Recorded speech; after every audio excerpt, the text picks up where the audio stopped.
So welcome everybody. Thank you so much for joining us. So as Sierra mentioned, this is module 2 of our 3-part series. And today we're going to be covering the job and internship search process. And as Sierra mentioned, we also have a special guest that's going to be joining us later on, who's Kayla Elliott, who's actually a May 2020 grad. She was a criminal justice major here who actually works as a probation specialist now. So she's going to be sharing a little bit of a personal story that can relate to some of the content that we're going to be covering today. All right, well, let's get started on our content. So today we're covering the job and internship search process. And really the entire job and internship search process involves kind of 3 phases. Typically the first phase is thinking about and clarifying your goals. So that's like the type of work that you're interested in, the types of jobs that you would want to look into or internships. And then from there, it's typically developing materials that are going to be related and hopefully targeted to those types of opportunities that you're looking for. And when I say materials, that's things like a resume, a cover letter, and your online presence. So things like a LinkedIn profile or a handshake profile can even be a form of a material. And then typically after you have your materials, you actually start to execute the search process. And that's really where, so today we're going to hone in on is how to actually execute that search process. And if you need some support around clarifying your goals or how to develop a resume or cover letter or how to actually develop an online profile, I would suggest definitely making an appointment or even attending some of our events and programs that we're offering on those topics. But today we're honing in on executing that search. And so what are some 2 thoughts that we need to say before we dive into this? So this is going to be a some general content for you, but it's important to say that every search process can be unique. It does depend on things like what your interests are, or what locations you're interested in, or what are the economic conditions surrounding a certain industry or particular work area. So I always suggest, this will be a general overview today, and it's one of my favorite talks to give, but definitely make an appointment with an advisor because you probably have particular goals or particular things that you're interested in. So it's important to start to manage that process early on. So I always suggest make an appointment with an advisor because it can be unique to you. So what does the timing look like? That's a lot of the questions that we usually get to about when do I start? So if you're a senior and you're thinking about I need to start applying to jobs or I need to begin this job search process, when do I begin? Or let's say you're a sophomore hoping to land an internship for the summer, you may be thinking about when do you begin? Well, the answer to this is a resounding start now because it can take 2 to 4 months to actually execute the search. And that doesn't necessarily factor in if you need sort of some exploration or you're not sure exactly what you're interested in. We would need to do some of that work in addition to the actual search process. So to execute the search, it's usually about 2 to 4 months. It can take longer for a niche interest or field. So what that means is that if you have a really particular interest, sometimes it can take longer to find opportunities or to plug into that interest using the different strategies. So it's not a hard and fast 2 to 4 months, but usually it can be around there. And so if you see the graph at the bottom, we're in the month of March right now. We are within that 2 to 4 month time frame for an opportunity over the summer. So you would definitely want to begin this process now of starting to clarify your goals, develop your materials, and then hopefully execute the search, which we're going to cover today. So please keep that in mind. So when we think about the internship or job search, I like to say that it's kind of like a box. It's a box, but it has a lot that is in that box. And if we were to unpack the job and internship search process and what it contains, there would be a lot of different things that we would talk about. And I just put a bunch of those here just to give you a sense that there's a lot involved in a job and internship search process. Not only does it take things like effort and time, but it also takes persistence and diligence. So meaning trying to develop a set schedule that you maintain throughout that 2 to 4 months. It takes professionalism. So being able to talk with employers and to share more about your background and experiences. Flexibility. willingness to kind of roll with the punches. And sometimes you might have interviews scheduled over the course of the week that might be tough to juggle with classes. So being flexible and being open to communicating with employers or with professors. It's market awareness. So it's understanding industry and understanding different jobs and how to approach them. So I'm not going to go into all of these, but I always like to include something like this because it is a very big box. And it can often be tougher than you think. So starting now and getting some support in the process are super important. So what is the process of executing the search? So what does that actually look like and what are we going to cover? We're going to cover 4 different areas and 4 different steps that I'm going to hope that you'll take from today and actually start to employ and then hopefully get some assistance with. So the first one is develop a tracking tool. Second one, learn and use search strategies. Third one, create a schedule. And then the fourth, remain active in your search. And I'm actually going to go through all 4 of these different areas. So the first thing that I always tell students to do when they're beginning this process is to develop a tracking tool.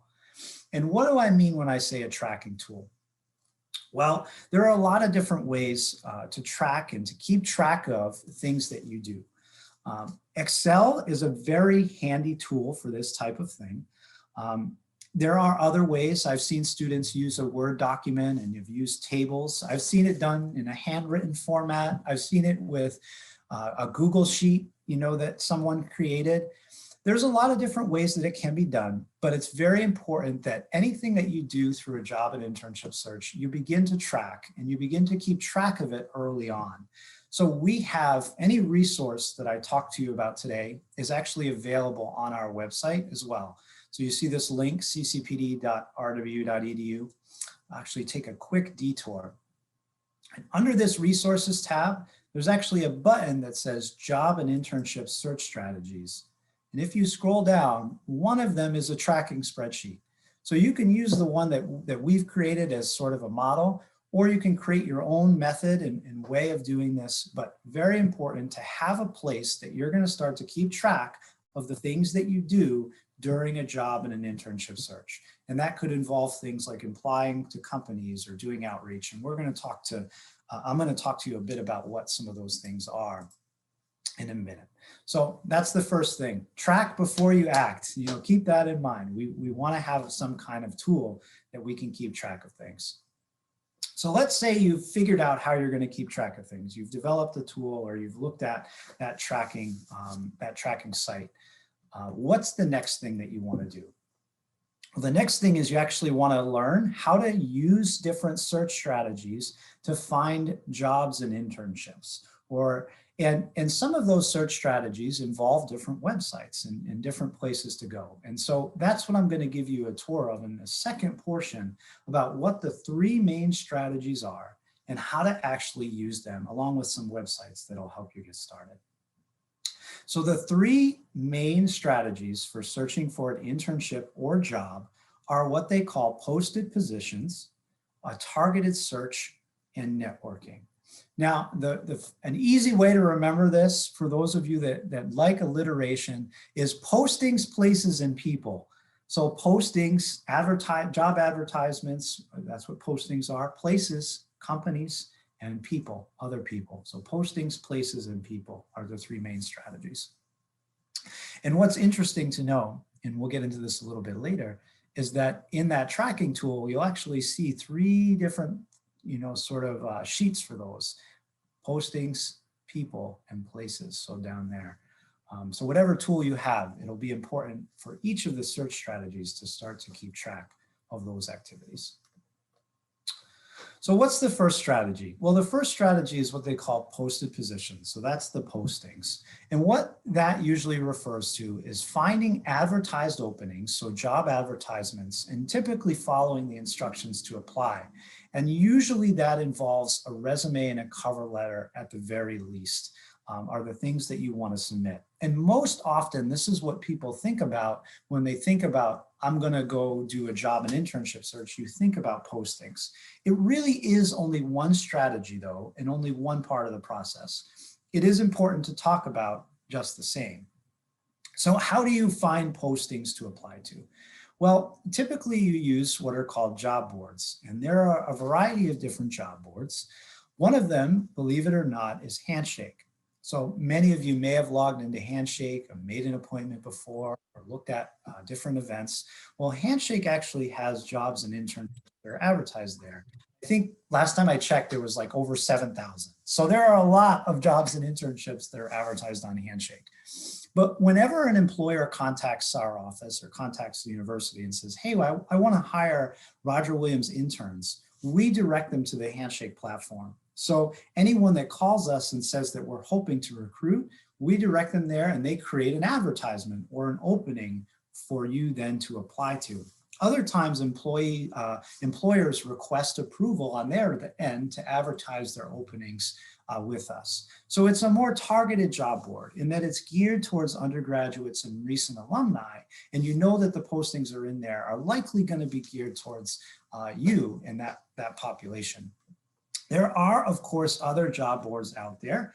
The list goes on. There are what they call aggregate job boards, like Indeed.com. So that refers to essentially a website that functions like a search engine in a lot of ways and puts jobs and internships in one place for people to then apply to. You know, there are many other than Indeed.com. Indeed just happens to be one of the most popular, but Google actually has an aggregate job feature where it can actually search other websites for different jobs. Glassdoor has a jobs feature where you can look at different postings. There's more than are going to be listed there. And sometimes there's even niche job boards like salesjobs.com. Believe it or not, that exists, and you can search for different postings there. So I'm not going to spend too much time into showing you too much of how to navigate all these different websites, but I will spend a little bit of time just giving you a sense of what that process involves. And where I'm going to start is through Handshake. So remember, Handshake has a jobs feature. So if you've never logged into your Handshake account before, it's linked to your single sign-on information here at Roger Williams. So that's what you use to log into Bridges and some of the other platforms on campus. And if you're not sure of how do I get into Handshake or what's the link, it's linked right through our website. So if you've ever been to our website before, that ccpd.rwu, you can actually click on that and you can click the button Handshake and that'll take you right there. All right, so in Handshake, if I click on this jobs feature, you will see that there are jobs and internships here. So like I said, there's over 7,000 and you can filter these. So typically when you encounter a job board, that's what you need to do is start to filter the results that you get. And how you do that, so if we were looking for an internship, we would likely click internship. And then over here on the right-hand side, it actually gives you some filters. So you can filter things by the job role that you're looking for. So if you're looking for a full-time job as an accountant or an internship in accounting, you could filter by that job role. You could also filter by industry as well. So if I was looking for an opportunity at a nonprofit, I could use that nonprofit filter. If I click that and I hit show results, then I can sort them. So over here, I can sort them by date. So now I have internships that are in the nonprofit space sorted by the date that they were posted. And typically every job advertisement will have some things that you want to pay attention to. In Handshake, it even tells you if it's a remote opportunity, which a lot of times we have been seeing companies, at least for summer, when it comes to internships and potentially even jobs, you know, being remote or temporarily remote. So it can be important to look at that in addition to the typical location filter that you might add there. But if I scroll down, every job advertisement will usually have some form of job description or description of what the duties are for that particular role. And when you're just starting out, remember, we want to track before we act. So usually what the process involves is starting to favorite or bookmark, or, save a link for, so you can open these in a new tab and get a unique link, is start to just find jobs and internships that you might be interested in that fall within your interest area or within the particular job function that you're looking for. So the other way to use this is you can also type in keywords as well. So, not only can you use filters in a tool like Handshake, but keywords can be very important as well to use. The reason for that is that, there are no universal standards for the way that people title things or call things. You'll notice this says engagement summer intern. Some might just say summer internship, and then, the language will be buried in the job description. So when you use different keywords, essentially you're kind of shining a flashlight in a dark room. Whatever you're putting in that search engine or that filters tab, that's what you're going to find, or that's what you're going to see. So it's important to use a variety of those when you're engaging in this process. But all of those sort of job boards and these places that advertise postings, you use them very similarly, meaning you use keywords, you put in filters for things like location, and then sometimes industry. I'll just briefly show you, like, this is what Indeed.com looks like. Very, very similar. It has a location and then a what. And if I type something in, or if I click find, I have filters here, and I can filter by internship or full-time job, and then even type in keywords. So they're all very, very similar. And everyone, a lot of them now also have favorite buttons or bookmark buttons, or an ability to open them in a new tab and, again, save that link and keep track. So that's typically what that process of posted positions involves, is starting to find some that you're interested in, using multiple different websites, and then starting to create a list of those that you want to apply to. All right, I'm going to keep going. If there are questions too, feel free to put them in the Q&A or in the chat, and I'll have some time to get to those. So as I mentioned to you early on, for those of you that were here when the call first kicked off, is we do have our All Majors Internship and Career Fair that's happening. And the majority, I'd say 90% of the employers that are coming to this event actually have posted their jobs and internships in Handshake. And so if you're interested in a job or an internship, I would suggest also checking out under the events tab our career fair. So if I click on events and then click on career fair, you can actually see the All Majors Internship and Career Fair. And if I scroll down, I can even see all the employers that are going to be attending that event, along with the different jobs that they're recruiting for. And those jobs are advertised in Handshake also under the jobs tab. So definitely check out the internship and career fair. If you're looking for a job or internship, this should be one of the first places that you go to in the month of March. Even though it happens in the latter half, you've got 2 weeks to kind of prepare and get ready to go. And we have an event about preparing, so keep that in mind. I also wanted to reference that when it comes to applying to postings and connecting with employers. All right, I'm going to get into the next strategy. So we talked about posted positions. So that's finding those postings and then applying. The reason why that should only be one part of a job or internship search is that when you're applying to, let's say it's jobs, a lot of times you might submit 20 applications and you might only get 1 to 2 interviews from that process. And that can be very, very common in a job and internship search. So, and that's a lot of time that you spend.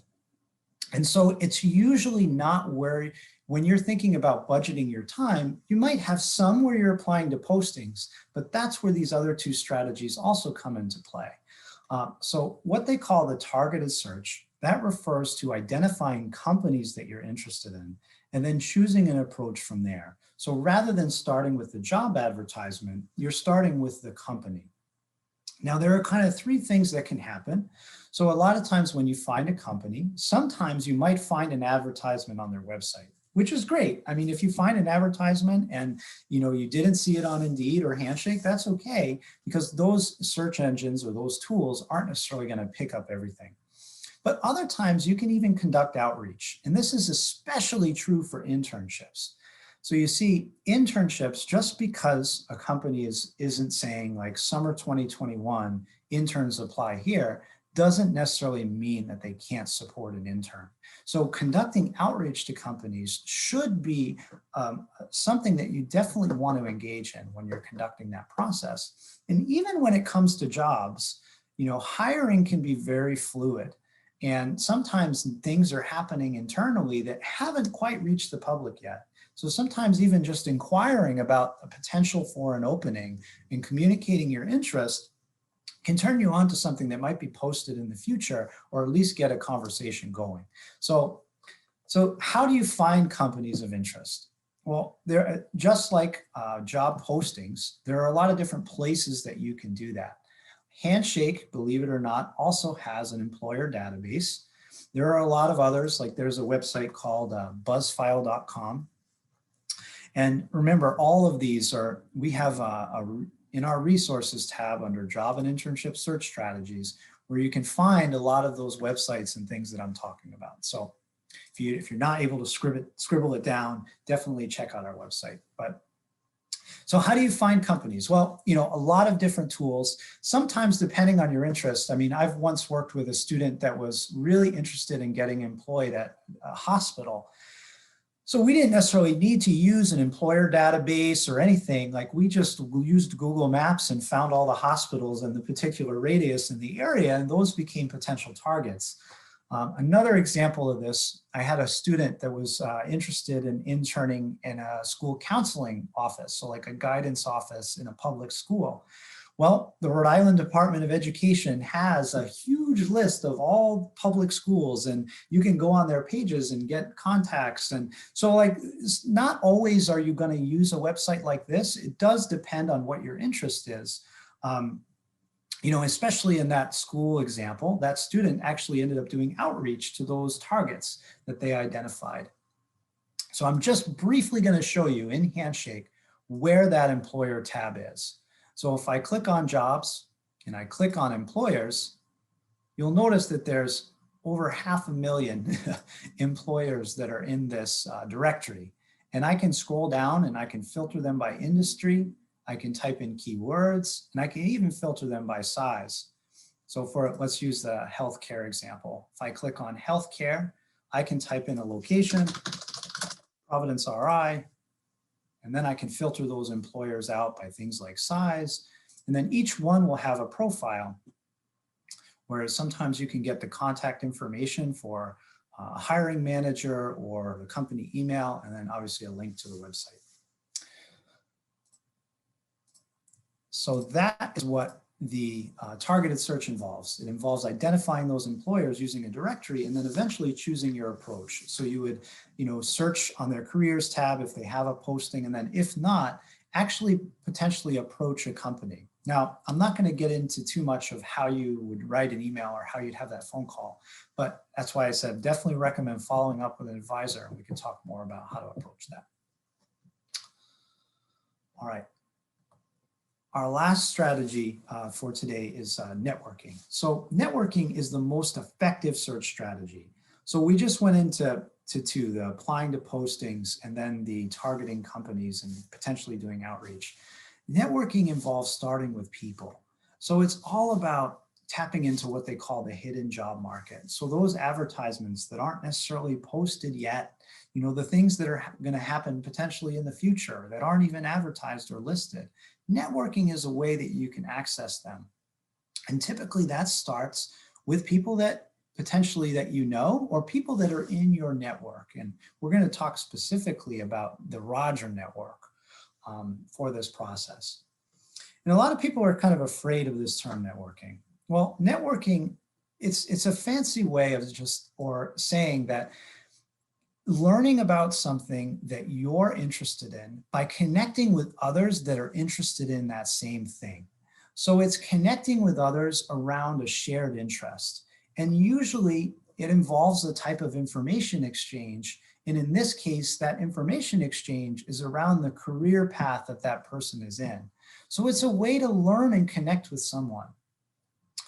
And a lot of times the example I usually use for that is, think of it like when you're helping a classmate with a project or an assignment. a lot of times it involves an exchange of information. It might involve, learning what that person is struggling with and how you're willing to help. Maybe you propose a different strategy or way of looking at a thing. But usually the person, so let's say that's you giving the help to your classmate, you get something out of that interaction as well. You hope you're being helpful, and that person feels good about it because they were helped in a way. And so that's what networking is. It's connecting with people that are in a particular industry or career path that you're interested in. And oftentimes both parties get something out of that connection or that interaction. And so there's two ways to go about networking. A lot of times you can start with people you know. And so that's what they call the splash approach. So sometimes you might know that, your brother's cousin or your cousin, that might be your cousin, but, your best friend's cousin or your friend's parents, like those are people that you're starting networking out and you're doing what they call the splash approach. But there's also what they call the dive approach, which is starting with a tool like the Roger Connection or LinkedIn to try to identify people that you don't necessarily know yet, but that you might want to connect with around a career field or particular interest area. And so your existing network, you already have one, believe it or not. You have immediate family, extended family. I mean, you've got friends, you've got colleagues, you've got professors, you might be involved in organizations on campus, you might have had a job before. Your existing network could be larger than you think initially. So I always encourage you to think about your existing network. And sometimes it can just start with a question like, do you happen to know anyone that does X?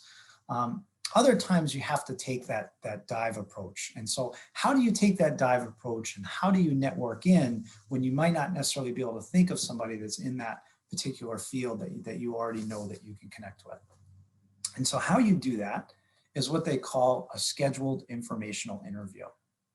So an informational interview it's a 30-minute conversation about somebody's career background or the field that they're in. It's not a job interview, but it's a way for you to ask questions of somebody that's in an area that's interesting to you. And why this is such an important strategy or tool to use is that when you put yourself in that position of asking questions to somebody that maybe is a little farther along in their career journey, you can get some really good and useful information, but you're also starting to develop a relationship with somebody.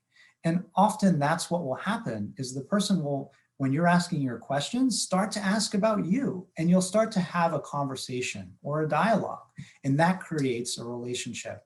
And relationships can lead to other things to look into. Sometimes if a conversation goes really well and maybe you've had a few exchanges with someone, you can even ask for other people to talk to.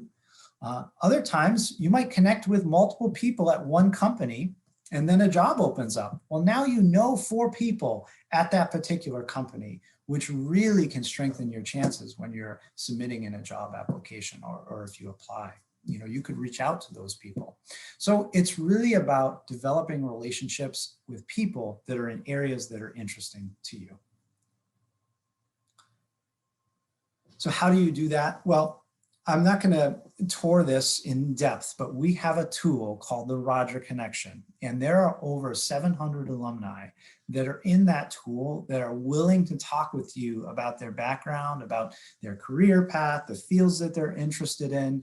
Many of them even have, they might say that they're open for mentorship or they're open for talking about how to balance, work-life balance. I mean, they pick the categories that they want to talk about in the industries that they want to talk about. But you have a whole wealth, you have a whole network that you can actually access and draw on to do this idea of an informational interview. So remember, it just starts with developing that list and tracking those efforts. So in the Roger Connection, so if I click on this link right here, it's the rogerconnection.rwu.edu.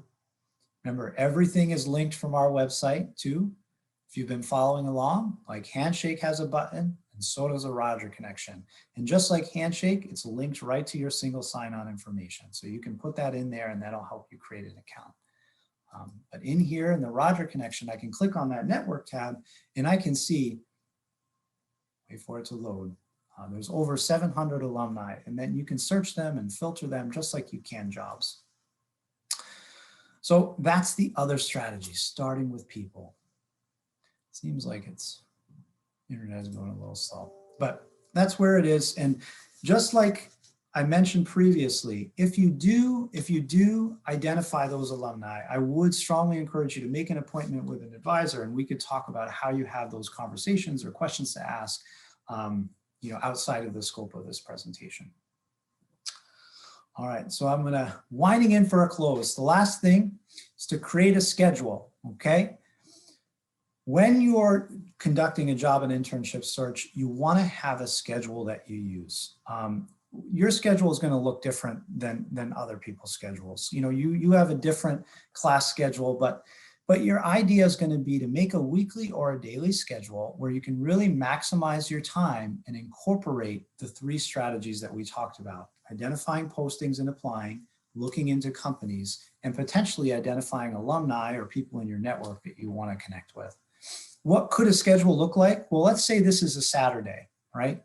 And we're devoting our Saturday to doing a job and internship search. It might look like this, where you're waking up, you're exercising in the morning, then you're eating breakfast, maybe you're watching the news, or maybe watch a little Netflix. But then you'll notice that when we start to get into job and internship search stuff, we see that that could involve applying to jobs. That might involve some time about researching companies and looking into companies that you might be interested in targeting for some outreach. It might involve reaching out to some people at the same time. Maybe an hour of that, and then maybe you have some open job search time built in. So you see how those 3 strategies, and this is just an example of one day. I mean, yours might be multiple days. You might have 3 days or 2 days where you're doing this type of work.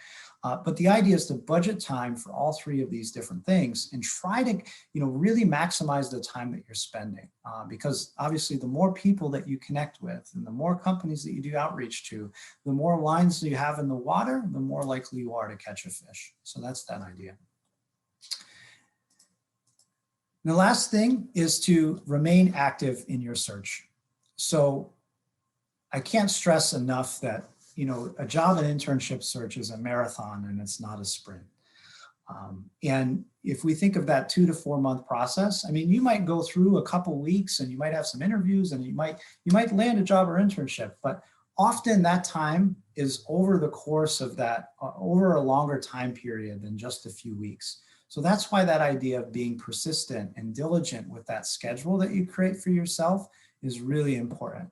So how do you do that? Well, tracking tool. It can be a way to hold yourself accountable, but if you're meeting with an advisor, also a way to just check in, like, how did those applications go over the course of the week? Or any new people that you've identified to do some outreach to, how do we approach those individuals? Or how might we write some messages to schedule some informational interviews? So tracking tool can be really important for that. Starting to plug into communities. So once you have some alumni conversations, or maybe you have some peers that are engaging in a job or internship search process at the same time, talk about it. Talk about some of the things that you're doing. Lean on your peers and your network as much as you're leaning on resources and strategy. Develop a routine. Cannot stress this enough, is that it's about developing that schedule and that routine that you stick with every week. So if that's Saturdays, Wednesdays, and Monday mornings for you, it's creating that routine. And then once you learn and know the strategies, which we've touched on a bit today, it'll be about engaging with those 3 strategies over the course of that routine or over the course of that week. Get active with us, get active with the CCPD. So thinking about things like our events and programs, but also starting to meet with an advisor to think about, what companies might you be interested in, or, going more in depth into some of these tools, or how to approach an informational interview. Super important to remain active with us. And then plan for self-care. Because this can be a long process, you want to obviously, you build your routine and all of that, but there's a lot of other things that are going on, I'm sure, in your lives as well, like midterms and exams and classes. So really trying to schedule some time for you as well and some self-care in that process, because it can be a long process. As I mentioned, our website has all these resources and more. So under that job and internship search strategies page, you'll see a worksheet that says search strategies that has all those websites that I talked about, as well as a summary of those strategies and even a checklist to get you going through that process. And we are so excited for the next part where we will introduce Kayla Elliott, who is a 2020 graduate. Hi, Kayla. Thanks so much for being here. And Kayla, I'm going to turn it over to you and let you share a little bit more about yourself. But as mentioned, Kayla's going to talk about her own experience. So everything Brian just mentioned, she's gone through it. She's gone through the internship search process. She's now gone through the job search process, and it keeps going. Kayla will talk about what it's like to graduate and how she's applied some of those things she learned in undergrad to the real world. So thank you so much, Kayla. It's so wonderful to see you, and thanks for being here. Hi, thank you. You can hear me all right, right? Yes, you are good. Okay. Well, I'm Kayla. I got a bachelor's in CJ last year, and I'm part of the 4+1 program. So I'll be graduating in May of this year with a master's. But I had 3 internships while I was in undergrad, one of which I did twice. So if you want, you can count it as 4. But I worked at a outreach center for addiction. I worked at adult probation in a district court for the state level, and then I did federal probation twice. So what I did is kind of a lot like what Brian said. I talked and talked and talked to everybody I could. I did attend career fairs every single year, and I would go to the same booths. So you would make like a relationship with the person at the booth, even if you didn't want the job. So like, for instance, I would talk to Border Patrol all the time, but I didn't necessarily want to work for them. I would also email everybody. So everybody you talk to, email them, update them on your life, ask them about their life. That's kind of how I've kept in touch with a lot of people to this day. I still talk to them, like my past internships that way. I ask them how the babies are. I ask them how the dogs are, all of that. And then when I was coming up on graduating, I started the process of job search, which takes a very long time. So I would get that sooner rather than later, start looking for what you want, start looking for what you like. And I had applied to the KEY program, which attends the career fairs all the time. I talked to them a handful of times. They weren't something that I really wanted. They didn't stand out super big to me because they're very much more social work based than they are CJ based. But I applied for the heck of it, and they got back to me a few months later because they finally had a position open for what I applied for. And then a few months after that, they finally said, yes, we'll hire you. And I worked in a home. It was a group home for young boys aged 12 to 17. And I had one boy that I was primarily responsible for. I learned about his DCF case. I learned about him. I learned about his struggles. And I helped him with life skills. So I taught him how to do laundry. He was 17 and he did not know how to do laundry. I taught him how to cook because he didn't know how to make boxed pancakes, stuff like that. So while I was there, I got an interview and offered a job at something that I applied for the summer that I graduated college. I had applied to them after I applied to the KEY program, but had gotten the job. So now I work at a courthouse in Canton, Massachusetts, where I'm a probation case specialist. I do a lot of paperwork. I run record checks. I talk to a lot of the judges, the secretaries, the probation officers. I pull files, all that good stuff. I get to see all the paperwork, all the behind the scenes of the courthouse that a lot of times you don't normally see. So I have talked a lot about court, and honestly, when I went into my freshman year of college, I didn't like court. I hated court. I did not want to work in a court. But it's kind of crazy how life does take you that way, and I love it now. I didn't think I would like probation, and getting that first interview and internship in a district state court where I sat in court pretty much all day really did show me that I did like probation, and then getting that federal internship just kind of solidified that. And I did get the federal one by going through the career fair. I talked to my career advisor, and she was the one that gave me that internship information and how to go about doing it and everything like that. I did not do my internships for credit, even though I should have. But they did not they didn't fit into my schedule that way, which honestly, you can do it for credit. I would advise doing it for credit, but I didn't necessarily have to with how I planned out my undergrad career. But I do love it. I would recommend getting on the internship process soon, especially if you need one to graduate. There's tons of good ones, and you'll definitely learn what you like and what you don't like. And you'll meet tons of people. The outreach center, I met cops, I met district attorneys, I met private companies that work with addiction. I met all kinds of people that you can talk to now. And we like each other's stuff on Facebook. We like each other's stuff here and there. So it is big, like, especially if you like to talk, just go up and down the aisles at a career fair. People will pull you. Go up to an empty table, even if it's like, for me, I went up to business tables. I'm not a business major, but they still talk to you, and they'll still sometimes take your resume. So you never know.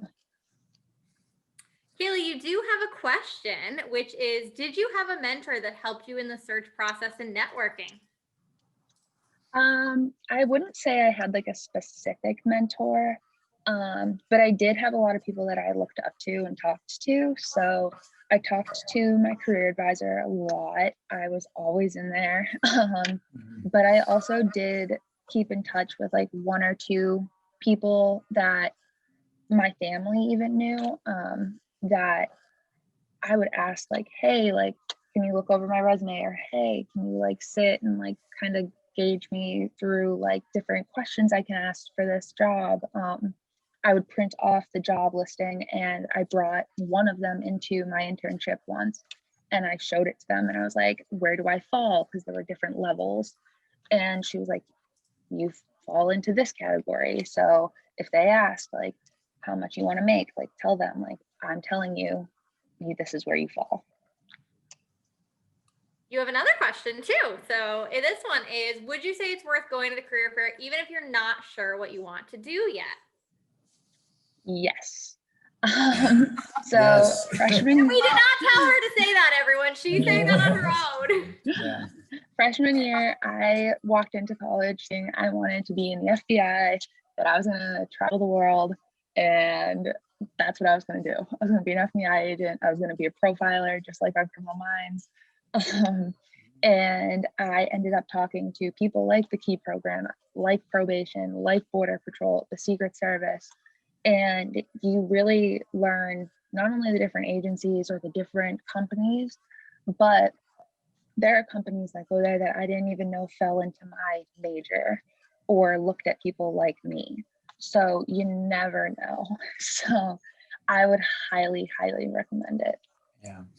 And I'll just jump in too and second that and say the way that the career fair is formatted this year too is that there are group sessions and individual sessions. So if you go into and you log into the fair, like I showed earlier on in the talk, you can actually sit in on a group session, or you could speak with somebody one-on-one, and you don't necessarily need to apply to a particular job. I mean, some of you might be applying to a particular job and you want to talk about that, but it's totally okay to sit in on those sessions and to have those, 10-minute calls just to ask an employer some questions about the, career field that they work in. And you'll even see people that have different job titles too, even asking some personal questions like, what do you love about, working for Airgas? It seems like you have an extensive, 20-year career there. Tell me a bit about what that's like. So it's okay to connect with people and companies if you're not applying to a particular role. So definitely keep that in mind. Awesome. Well, thank you so much, Kayla. We really appreciate you taking time out of your busy day to join us. It's wonderful to see you and have you share with your fellow Hawks and students. We hope you loved hearing from Kayla. And if you have any other questions, we are happy to answer them. As Brian mentioned, set up an appointment with a career advisor. And thank you all so much for being here.